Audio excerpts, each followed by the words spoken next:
साल अरब सागर में आया पहला चक्रवाती तूफान बिपरजॉय तेजी से एक बहुत ही गंभीर चक्रवाती तूफान में तब्दील हो गया है। मौसम विज्ञानियों ने केरल में मानसून की धीमी शुरुआत होने और इसके दक्षिणी प्रायद्वीप के आगे कमजोर प्रगति करने का पूर्वानुमान लगाया है। भारतीय मौसम विज्ञान विभाग ने बुधवार सुबह कहा कि केरल में 2 दिन के भीतर मानसून शुरू होने के लिए अनुकूल परिस्थितियां हैं। हालांकि मौसम विज्ञानियों का कहना है कि चक्रवाती तूफान मानसून की तीव्रता को प्रभावित कर रहा है और केरल के ऊपर इसकी शुरुआत धीमी रहेगी। मौसम विभाग के अनुसार इसके उत्तर की ओर बढ़ने और एक बेहद गंभीर चक्रवाती तूफान में तब्दील होने के आसार हैं। इसके बाद अगले 3 दिन में यह उत्तर पश्चिम की ओर बढ़ेगा।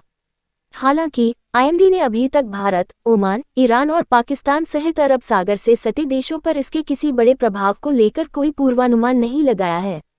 मौसम विज्ञानियों का कहना है कि चक्रवात का अस्थायी ट्रैक उत्तर दिशा में होगा, लेकिन कई बार तूफान पूर्वानुमानित ट्रैक और तीव्रता को गलत साबित कर देते हैं। मौसम का पूर्वानुमान लगाने वाली एजेंसियों ने कहा कि तूफान पहले के आकलन को गलत साबित करते हुए केवल 48 घंटे में एक चक्रवात से गंभीर चक्रवाती तूफान बनने की दिशा में बढ़ रहा है। वायुमंडलीय संबंधी स्थितियों से संकेत मिलता है कि 12 जून तक बहुत गंभीर चक्रवाती तूफान का रुख बना रह सकता है। मौसम वैज्ञानिकों का कहना है कि बंगाल की खाड़ी और अरब सागर में चक्रवाती तूफान तीव्र हो रहे हैं और जलवायु परिवर्तन के कारण ये लंबे समय तक काफी सक्रिय बने रह सकते हैं। एक अध्ययन के अनुसार अरब सागर में चक्रवाती तूफानों की तीव्रता मानसून के बाद के मौसम में करीब 20% और मानसून से पहले की अवधि में 40% बढ़ी है। अध्ययन का शीर्षक उत्तर हिंद महासागर में उष्णकटिबंधीय चक्रवातों की बदलती स्थिति है। अरब सागर में चक्रवाती तूफानों की संख्या में 52% वृद्धि हुई है, वहीं बहुत गंभीर चक्रवाती तूफान 150% बढ़े हैं।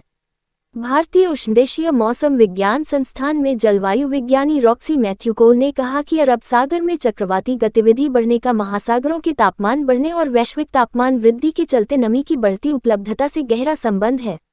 अरब सागर ठंडा होता था, लेकिन अब ये गर्म है। दक्षिण पश्चिमी मानसून सामान्य तौर पर 1 जून को केरल में आता है। इसमें करीब 7 दिन कम या ज्यादा हो सकते हैं। आईएमडी ने मई के मध्य में कहा था कि मानसून 4 जून तक केरल पहुंच सकता है। स्काईमेट ने पहले मानसून के 7 जून को केरल में दस्तक देने का पूर्वानुमान लगाते हुए कहा था कि यह 3 दिन पहले या बाद में वहां पहुंच सकता है। पिछले करीब 150 साल में केरल में मानसून आने की तारीख में व्यापक बदलाव देखा गया है।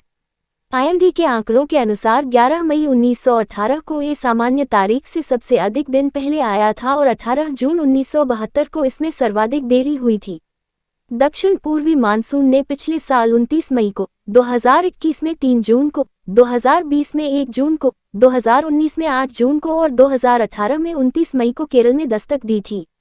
अनुसंधान दिखाते हैं कि केरल में मानसून के देरी से आने से यह जरूरी नहीं है कि उत्तर पश्चिमी भारत में भी मानसून की आवक में देरी हो। हालांकि केरल में मानसून की देर से दस्तक को दक्षिणी राज्यों और मुंबई में मानसून आने में देरी से जोड़ा जा सकता है। वैज्ञानिकों के अनुसार केरल में मानसून में देरी का पूरे मौसम में देश भर में कुल वर्षा पर भी असर नहीं होता। आईएमडी ने पहले कहा था कि एल नीनो की स्थिति विकसित होने के बावजूद दक्षिण पश्चिमी मानसून के मौसम में भारत में सामान्य बारिश होने की संभावना है।